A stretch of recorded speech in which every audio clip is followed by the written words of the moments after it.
very honest and very, what's the word, colourful, the way she described how you should play things, you know. Yes. Yeah. So I think she's the reason I'm an actress. Yes. And so you trained there, and then what memory do you have of then moving from Tring? What was your first job? You mentioned Peter Pan. Yes. And then, yes. I think the next job was, my agent rang up and said that somebody at Lincoln Theatre Royal wanted me to go up there and take over from a girl who'd got ill, and it was their opening night, the next night. Right. So I literally went up that night, and Michael Billington was the dramaturg at Lincoln Theatre Royal, and he met me at the station. It was something like one something in the morning, and drove me to his, because I didn't catch a train until 11 something, you know. Right. And drove me to his digs, and I slept on his sofa, and he drove me into the theatre the next morning. And I met the person, the play was called Billy Liar. Right. And I met the actor who was going to play Billy Liar. He was called Wesley Murphy.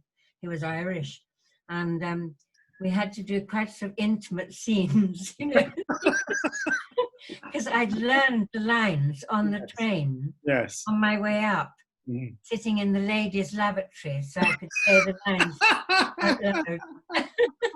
Because I couldn't do them in the carriage, you know. Isn't there something in Billy Liar? Isn't there some business with eating oranges or something? Yes, yes. Yes, I thought so. Clever of you. Yes. So you did that, and what happened next after that? Well, I stayed there. I think it was about a year and a half, something like that, doing various different plays, and then I'm trying to think.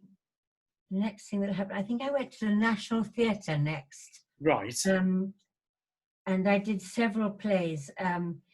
One of which was Merchant of Venice, played Narissa, and Joan Plowright played Portia, and Larry played Lawrence and played Shylock. So we're talking of Laurence Olivier, yeah? Laurence Olivier, yes. Which is a very, very special. It was directed by Jonathan Miller. Yes, yes. It was very memorable. I'm sure, yes. So when did you? So you joined the. Laurence Olivier invited you to join the Old Vic in 1967. I think it was 90 what? 1967. 1967. That's right. Yes. And can you take us through a few of the roles that you did at the Old Vic that you were in? I did. Saturday, Sunday, Monday. Yes. Yes. Was directed by Franco Zeffirelli. Right. And Laurence Olivier and Joan were in it.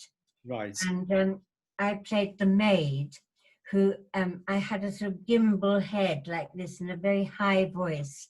And I remember once I bent over and Larry pinched my bum. So I went, like this. Oh, how wonderful. I mean, it was quite a bit of a naughty chappy then. Sharon Stowent Award. Yeah, you won an award. Oh, that's playing that part. Yes, it was a very strange part. And so you did quite a few. I have something here as well. You then went on to work with Peter Hall. Is that right? Yes, he directed Major Barbara. We did, and I played Major Barbara. Yes. In it. Then Oedipus. Yes. Peter Brook directed. Yeah. With John Gielgud and Irene Worth. Right. And then An Ideal Husband. Oh, yes, yeah. That was at the Haymarket Theatre. Right. And then we went to New York. Oh. And that had Martin Shaw and Dulcie Gray. Yes. I've got a photo here of me with Martin Shaw. I don't know if you can see it. Yes, you can. Yes. yes. So what was your experience working over there? How did the audiences receive? They were amazing. Yes. Really amazing. And did you have are there any funny stories behind that? I shared an apartment with David Yelland. Yes. over Central Park. Right. And I used to go running around the park every morning, then come back and make him breakfast because he was still in bed. But no, American audiences are amazing. They loved. Chelsea Gray was in it too. Yes, yes. And how long did it run for? There? Yes, in New York. Yeah.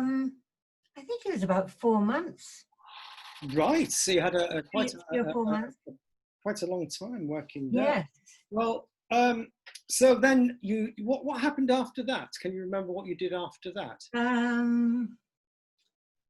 I did sort of lots of productions at the National. I'm just trying to think. I've got some here. Merchant of Venice. Yes.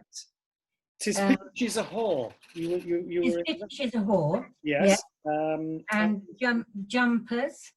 Yes. I had to ride swing on a trapeze in Jumpers. Very strange. Oh goodness. Yeah. And then The Advertisement. Yes. Directed by Laurence Olivier. Yes. Yes. And Man and Superman. Yes. Yes. Directed by Christopher, my husband. Yes. Yes. I'm trying to think of all the different things. With some other things. I've got Silly Feelings. Oh yes. Penelope Wilton. We played sisters. Yes. In it. Yes. You played somebody called Dorcas, didn't you? That's right. Yes. Yes. Yes. Yeah. And so, how did it? May I just ask you, Anna? How did you feel working, being directed, I should say, by your husband? How did that? Well, he was a very, very precise person. He would always tell you the truth, which I loved. Yes. I can't bear it when directors are lazy and can't be bothered, you know. Yes. I mean, you must all have experienced things like that. He was always absolutely straight. Yes. And I liked that. Yes. I mean, he frightened a lot of people. Did you find it, that divide? So if, say, for example, you were in the rehearsal room together and he wasn't happy with something that you'd done, so he wouldn't treat you any different to any of the rest of the company? No, he wouldn't. No. So, because he cared passionately. Yes. So if there was any kind of a, shall we say, a disagreement, how did that spill over to going when you went home? Did you not speak to each other or something? Or did you just totally forget about it until the next day you were back at the theatre? I loved his honesty. I much preferred that. Yes. Even if it was, you know, not sort of very complimentary. I prefer, actors are like children. We need to be told the truth. Yes. Don't you agree? I think it's really, really important. Yeah, indeed. I'm just looking at, I've only ever seen the film version of it, and I'd be interested to hear about this one. Les Liaisons Dangereuses. Oh, yes. Yes. That was amazing. And you did that, I'm just seeing, gosh, I've got it here. Les Liaisons Dangereuses, where are we? I've lost it now. Oh, God, my eyesight. Anyway, yes, you did that for the RSC, didn't you? Sorry, and it was in South. Yes, Howard Davis directed it. Yes. And we actually went to Cape Town, South Africa with it. Yes, yeah. Which was an amazing experience. Mm-hmm. Fantastic. And so you moved on to, so you stayed at the National Theatre for did quite a lot of stuff at the National Theatre, which I did. We can't even touch the surface here because there's so much that you've done. Is there anything that really sticks out in your mind, a play that you've done and you'll never ever forget, a particular role or a particular play? I think An Ideal Husband was one of the ones that really stuck with me, which is what we went to New York with. Yes, yes. Any particular reason why that one? It was beautifully directed. Yes. And Irene Worth was amazing. Yes, yes. And who did you play? I can't remember her name. Isn't that awful? The character. Mrs. Cheveley, was it? Mrs. Cheveley. That's it. Yes. Well done. There's so many characters and parts that you play. Yes. It's, you know. Yeah, I've got. Yes, yes. And Copenhagen. That's another one Yes, which yes, Michael Blakemore directed, didn't he? that's right. Yes, Yes, you did that. And and Oedipus, yes, yes, Peter Brook yes. directed. One that I remember this. I did this at drama school, and it's a very lovely play. A Piece of My Mind by Peter Oh Nichols. yes, Yeah. yes. Can you tell us a little bit about that? Um, it was just great fun to do. Yes. And that Uh, play, I believe, was that not written at the time that Peter Nichols had a writer's block? And I think he wrote it about that time of his life, I believe. do you know, I didn't remember that. Yes, I believe that's what it was. Okay, so I mean, there's so much. Uncle Vanya, of course. Yes. You've been in that. Um, Directed by Lindsay Posner, yes. and then the the stage adaptation of Shakespeare in Love. Oh, And yes. would you I care to played tell the everybody who Queen. you played? I played the Queen. Yes. So we're royalty here. You see, Queen Elizabeth I. I mean, this is just the a tiny amount of what Anna has done. I mean, it's just such a fantastic career here. Okay, well, look, let's have a look at some of your television work. The Shell Seekers. What can you tell us about that? Gosh, I haven't got a very good memory of it. It was, well, I can tell you there was Angela Lansbury. You Yes. worked with Angela Lansbury, didn't you? Yes. I believe that was for television. It was a film for TV. Yes. Directed by Waris Hussein. Yes. And then, of course, you were directed again in The Palaces. Yes. With, I enjoyed that. And Philip Latham, of course, who died recently. He was in that. Yes. And then you played Mrs. Babington in Poirot. Yes. With another friend of yours, David. I came across a photograph of me and David Suchet. Yes. In Poirot, in bed. I had nothing on, and I was in bed. And in fact, I nearly tried to find it so I could show you. Oh, you. And I couldn't find it. Not to worry. So why was that? Would you care to elaborate or not? It's in the story. If that's a secret, then you don't have to tell us if it is. And then Peak Practice, and you played Dr. Yvonne Marshall. Do you remember? Yes, yeah. Wonderful series. I loved that very much. And then we've got to mention, we will move on from this, but we must mention the wonderful series that everybody fondly remembers you from, playing Inspector Kate Longton in Juliet Bravo. So, I mean, how did that first happen? How did you first get sort of involved with that? How were you, what happened to get you? I went for an interview. Yes. And I was very surprised that I got the part, because I felt completely wrong for, police. I had long blonde hair. And in those days, we wore sort of false eyelashes and things, because it was 60s, well, late 80s, wasn't it? Yes. 80s, yes. Yes. And, I was amazed that I got the part. Yes. And then cut my hair very short. Yes, of course. In order to wear a police helmet. Yeah, absolutely. And how much of Kate Longton is in you? Very little. Very little. I mean, I made her very, very honest and very sort of very caring and unafraid, so that she told people the truth. Yes, yes. In order to sort things out and, yes. get to the end of, the interrogation. Yes, exactly. Yes. It was. I mean, and how long were you in Juliet Bravo for? 3 years. You did that for 3 years. Yes. Yes. And of course, it was set in the fictional town of Hartley, wasn't it? We filmed it up north. Yes, yes. And how did that affect you then? As far as you'd have to be away from the family, wouldn't you? It was really hard because I had 2 girls who were 5 and 7. Yeah. And I can remember one night I rang up and Hattie, the 5-year-old, answered, And I said, "Hello, darling. Mhm. How are you?" And I was talking to her, and she said, "I can't speak because I've got to go and have my supper." And put the phone down.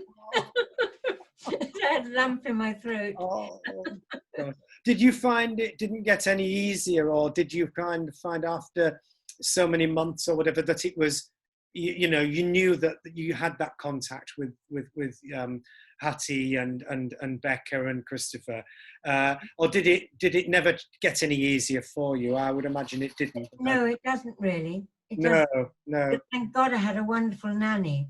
Because Yes, when Christopher was filming Jewel and the Crown yes, yes, in India half the time, so yes. it was just awful to be Mm. away from them. Yes, yes. And did you get home very often to see them, to the filming schedule? Or? I tried to, I mean, they obviously let me go home whenever they could, Yes. but Yeah. often I was filming the whole week up there. Yes, yes. Got Yeah. home for sort of 24 hours and then back up again. Yes, indeed, indeed. So that was so Juliet Bravo, and then you appeared in something called In the Heat of the Day, again directed by Christopher. Could you have any memories of that? Gosh, not very many, no. Oh, okay, that's fine. And then Holby City, a fabulous police series. An episode of that. You played somebody called Carol Lloyd. Yes. Yes, yeah.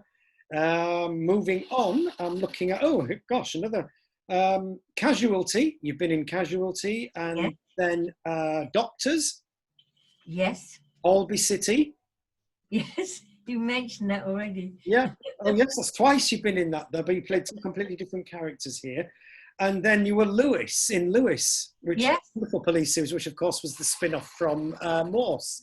Yes. Can you remember your character in Lewis?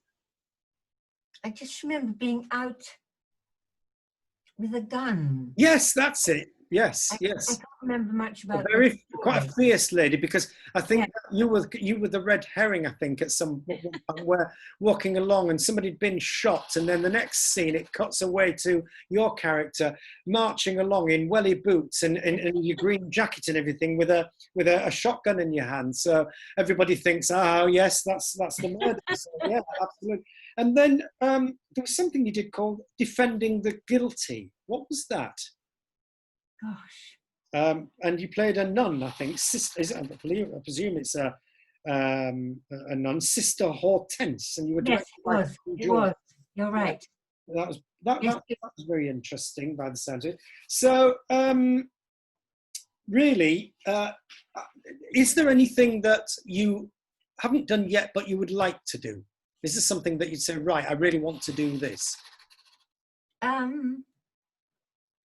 I think I'd probably like to do a bit of theatre again. Yes, yes. I haven't done any for, about 2 or 3 years now. Yes, yes. So, yeah, it'll happen. But, I mean, obviously, with the state of everything as it is today, I mean, it's, and with the current situation with lockdown and the pandemic and everything, how do you see a way forward, Arno? If you had, let's put it this way, if you were in charge, what would you be doing now? Bearing in mind, we've got to be, with the safety procedures, what would you say to everybody that this is what we should do to keep our morals up? Yes. I suppose in some way do a play like we're doing now, talking to people, if you're playing your character and I'm playing mine, and maybe chip in. Yes, yes. It might be interesting if you express what you're feeling or going through. Yes, indeed, would. And then hearing their stories about how they feel. Yes, yes. What's happening to them. That's a good idea. I'd like to talk a little bit more about Christopher, if I may. I've met him about 3 or 4 times. Was there not something, I believe you mentioned to me, that he worked with, or he did something with Orson Welles? Is that right? I know he did, and I can't remember what it was. Ah, okay, right. Because what springs to mind, I believe, was when he had to go and get something for Orson Welles, and I seem to remember him saying that he stood up to the big man. So he stood up to Orson Yes. Welles, and he said, you know, I wasn't bothered about the fact that he was a big Hollywood star, and you know, and all the rest of it. It So must have been way before he married me. yes, Mm. yes, yes. It's these stories that we don't forget, I think, you know. Mm. And of course, sadly, we lost Christopher about 3 years ago. Yes. And what a wonderful legacy that he left. And, you know, so what I'm going to do now, Anna, is we don't have as many as people as I thought would have been on, and they're missing on an absolute treat here. And you know, I personally would like to say, you know, a big, big thank you to you for sharing so many wonderful memories. So what I'm going to do is I'm going to now open up to a Q&A. And if there's anybody that would like to ask Anna a question, I believe, Julie, was there something that you would like to ask? I'm going to hand you over to another lady that you will recognise and we'll be seeing tomorrow night, the wonderful Julie Hasmanhaj.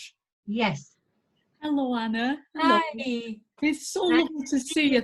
Thank you so much for doing this. It's such a delight to hear you talk about your amazing career. I feel like mine tomorrow night will be lost about 5 minutes. It's just like a couple of fringe theatre jobs, then 16 years on Coronation Street, and then like a few theatre jobs afterwards. But it's just so wonderful. But Anna, I wanted to ask you specifically, because for me, part of keeping creative and filling those gaps between jobs sometimes has been about finding like-minded people and creating theatre together. I did it when I left drama school, and then I'm doing it now in Manchester with a little theatre collective. And one of my, and this, I'm absolutely mean this, one of my big inspirations for this, not that I ever saw it, was your, can you see that? You're the Raving Beauty. Yes. Yes. So I've had this book since 1985. The good old women's press, you know, do you remember the women's press? And it's a beautiful, for all of you, I don't know whether you can even get it now, but this was Anna's feminist theatre collective. And this is a book of poetry that Yes. you put a call out. And this book introduced me to Anna Sphere. Anna Sphere, the Polish poet that you feature. And that's still one of my favourite poets. I absolutely love her stuff. So really, I just wanted to ask you about the sort of inception of Raving Beauties and how that came about. And yes.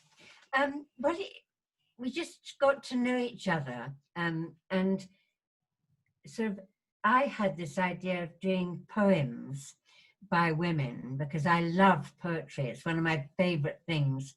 And you can share experiences and feelings and relationships and things with other people through poems in a way that's very, very powerful.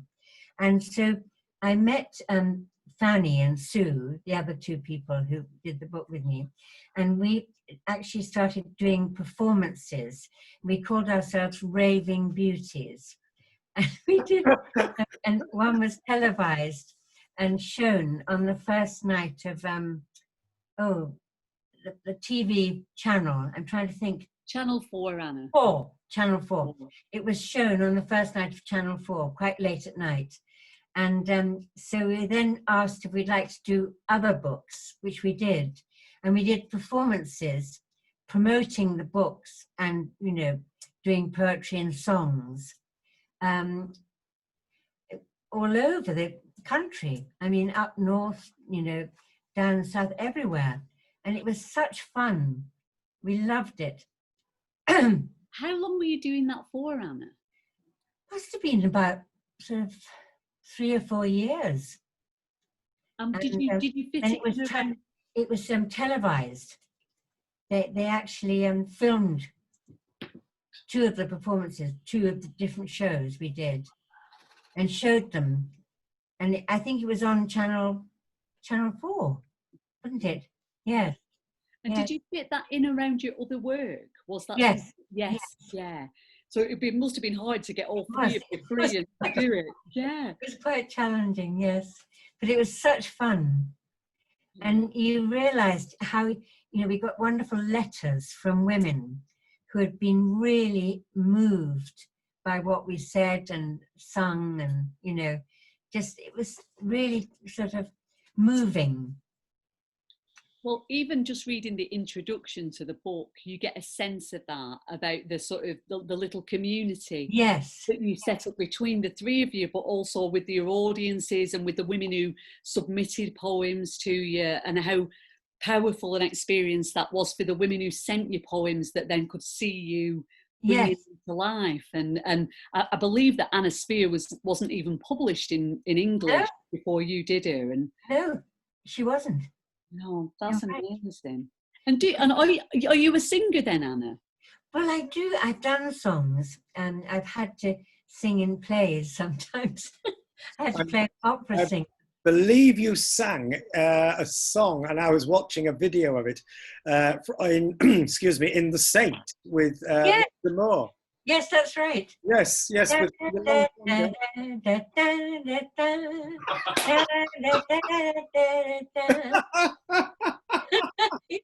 oh, fantastic! Yeah, I must ask very quick. Sorry, Julie, I've intercepted on what you were saying. So carry on, and I'll ask Anna what I was going to ask. Oh no, it's fine. I was just asking because I hadn't realised that it was poetry and song, and so I was wondering how that was. I mean, I know I'm no singer, but now and again I'm required to do it, and it's like you can kind of act your way through it if you're not the greatest singer in the world if you're lucky, But yeah, that's really interesting to know. It's such an amazing thing for me, because also I'm from Accrington in Lancashire, which is we lived in Accrington when I was a child. My dad was in the army, and we lived in Accrington for 3 years. Oh my goodness, that's amazing! And Juliet Bravo was filmed really near as well. So yes, so it was a really big part of my growing up, that series. I can't believe it was only 3 years. In my head, it was my entire childhood and adolescence. And I wanted to ask you, Anna, as well. Sorry, everyone. No, it's all right, but it's just because I have played sort of a part that I'm very much associated with, and I always said that no matter how much else I did, I know my obituary picture is going to be Hayley from Coronation Street, like red coat and my wig and my pineapple juice, no matter what else I do. Have you ever felt that? I mean, I know that you're so much more well known, but do you find that a particular demographic always want to talk to you about Juliet Bravo, even though it was 3 years in the 1980s? Yes. That's amazing. It is interesting about television how, because it reaches people in their own home, they feel like you're talking to them. They feel close to you, don't they? It's sort of intimate. Yeah, it's like an ownership of yes, it. And yes. It's like, you carry a kind of responsibility, because whoever you're portraying, and I think for both of our characters, we were very caring, very kind people that people really related to. I mean, I know that Kate was quite tough and Hayley less so, my character, but I think that there's a kind of responsibility that you have to carry that out into the world. Yes. Because people have an expectation when they meet you, and it's kind of like, and sometimes that's quite difficult when, you're having a bad day or whatever. Character name. Well, thank you, Anna. Thank you so much. It's just absolutely wonderful to meet you and hear about your career. Thank you. Lovely to meet you as well. Thank you, Julie. Okay, Laura, if you'd like to unmute yourself. Hey, and thank you so much for being with us today. I'm really enjoying this afternoon. I say afternoon because I'm in New York City, just outside. And I wanted to ask you, actually two things. I think I just missed you in An Ideal Husband, because when I was a girl in London, I saw it in 1997. So I was looking you up just now. I think you might have just finished your run and another actress maybe came in. Maybe, yes. I'm not sure exactly when it was. But it made a great impression on me as a young girl in London, as with my dreams of being an actress.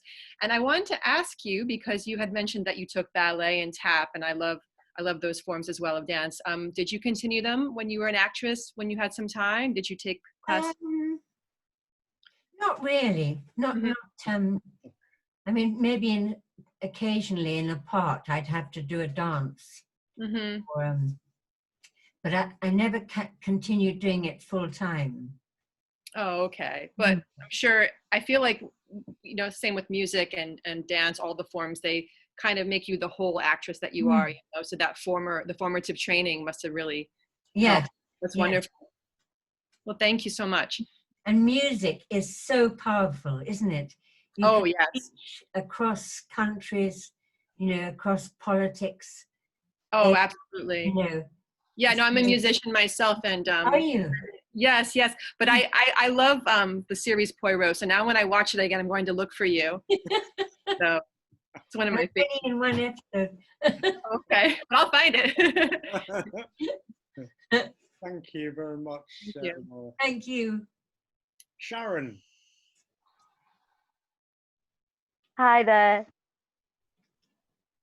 Hi, Hi, Anna. Yeah, same as Julia. It's been amazing listening. You know, I mean, I am one of the eras that do remember you from Juliet Bravo. Really? Yes, yeah. I was born in '67, so yeah. It was just, you know, that time of remembering. You must have been very young when you watched it. I probably was too young, maybe. I was one of those grandma let me watch things, you know. I was born in 1942. So, but yeah, is there any role that you wish you'd have played? Because I know we all have those roles, don't we, that we're like, oh, I'd love to do that, I'd love to do that. And I just wondered if there was any that you'd not had chance to play that you would love to play. Gosh. Do you know, I can't think of one. Isn't that funny? There's so many. Surely that's a good thing then. That means you've done everything you wish to do. But I'm glad Julie mentioned the poetry book, because I'm going to look that up, because I love writing poetry. Yes. And things. So yeah, I'm definitely going to see if that's still available. Way to communicate, isn't it? It is, yeah. So powerful, yeah. Sorry to interrupt, Julie. Is there any way you could possibly type it into the comments, the title and the publisher, etc.? Would that be all right? So Julie will put that in the comments for anybody that wants to get a copy of this book. And then at least you'll be able to then sort of hopefully, you know, access it somewhere along the line. So yeah, because I'm definitely going to look that one up. Yeah. Yes, definitely. Okay. So yeah, thanks, Anna. Thank you, Debbie. This is something you might like to ask Anna. Hi, Anna. It's lovely. Hi. To see you. Hi. I'm a Juliet Bravo girl as well. I'm sorry. Yeah. I do remember seeing you in other things. You know, your face pops up, but. Yeah, and Julie, yeah, sorry, you will always be Hayley to me. I haven't watched Coronation Street for 20 years, but when you come on the screen, oh my God, I know you! Well, you come on tomorrow night, you know, you'll be able to hear all about Julie's fantastic career. So, brilliant. Yeah. So Anna, I have two questions, if you don't mind. The first one is, how did you first get into television? Because I'm sure I'm not alone that it's actually really hard to get your foot in the door in television. How did you manage that? Did you just have a really good agent, or was it because of the caliber of work that you've done? I'm not quite sure.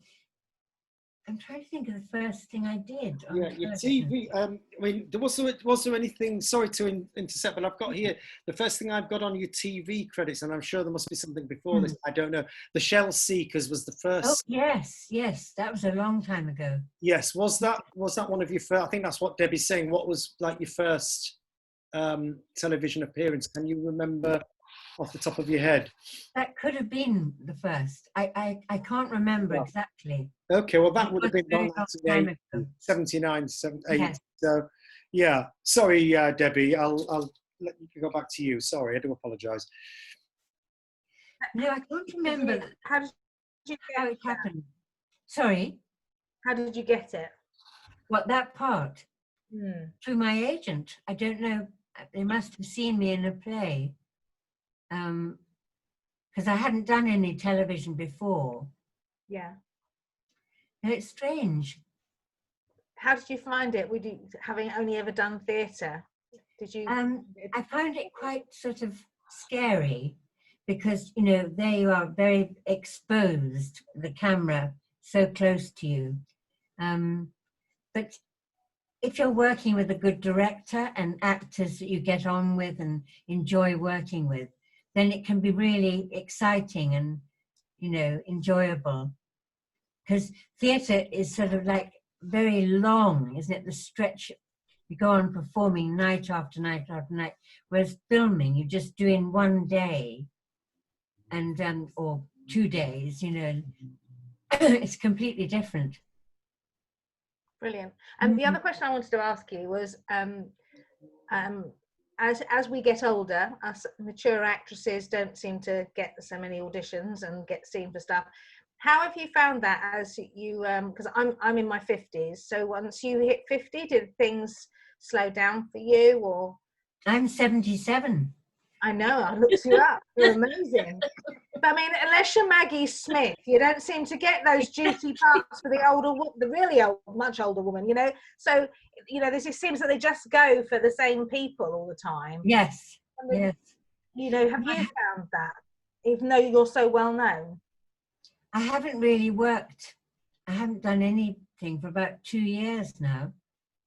Trying to think of the last thing I did. It's a very small part in something. I can't remember what it was. Was it Doctors? I think it might have been Doctors, Anna. Yes, I think. I did do an episode of Doctors. Yes, yes. That's the last thing that seems to be on your television credits. Yes. So is it just that they haven't, your agent hasn't put you up for anything, or is it because you don't want to do so much? I suppose I feel as if I've dropped off the log a bit. I mean, occasionally I do get fan letters still, but no, I do feel a bit sort of, you know, out of it. It's tricky. Yeah. Except when you see something you've done repeated on television, that cheers you up. Yeah. Yes. Yeah. No, they repeated Juliet Bravo series, 8 o'clock in the morning. Yeah. Who's going to watch that? Well, they're doing that a lot, aren't they? With yes. With Emmerdale, with Coronation Street, EastEnders, they're all being repeated, you know. But yeah, I think, and also, I mean, it's obviously at the moment, I think we can all say we're all in the same boat, really, especially with theatre and stuff, which, you know, it's, and I think there's so much frustration, isn't there? Because we're all, you know, itching to get out there and do something, and you know, we're our hands are tied, and you know, what can we do? You know, we've got to be safe, haven't we? Yes. You know, but there we go. So is that it, Debbie? Is there anything else? Yes, thank you, Anna. Thank you. Lovely to see you. Nice to see you too. Holly. Hello. Would you like to unmute yourself so I can hear you? Would you like to ask Anna something? Hello. I wish I'd just known that this was on sooner. I'm rubbish at Twitter. I need to be checking socials way more. I again was watching Juliet Bravo at very young, probably. I'm younger than Sharon, so. Oh. Juliet Bravo was great though. I remember really liking it. So if it only ran for 3 years, I was able to understand it at sort of under 10, probably. Oh. Yes. That's lovely. Thank you. Right. Oh, it was great. Yeah, just the kind of isolation thing. Is there any easy way to sort of get into theatre collectives without sort of starting one up yourself? I'm starting quite late. I'm coming back after a long break caring for people.